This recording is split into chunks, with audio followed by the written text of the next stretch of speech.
So I love to set goals. I have a very analytical personality. I love making lists. I love checking things off my list.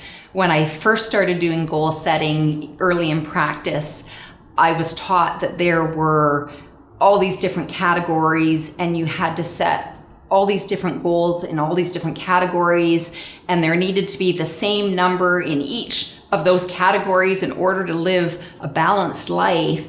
And as I got further on and further on in practice, I didn't want to do that anymore. I was making things up and I was creating goals that, first of all, were not my goals.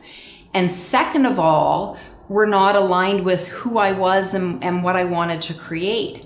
So I've gone from this system of, big categories and all these goals and all these different categories to keeping it really, really simple. And part of that is aligning with my values of, I have a high value in my professional life and I have a high value in my personal life. It doesn't mean that I don't do anything else, but those are the categories that I focus on. And I do put other goals. I do put social goals and prosperity goals and all of that stuff, but they fit within those two categories.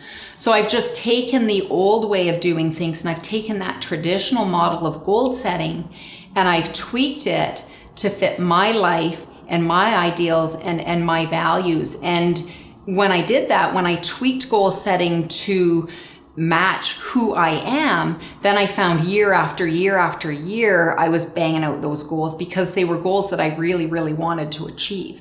And I think sometimes we make up goals in those different categories because we think we have to find this perfect balance.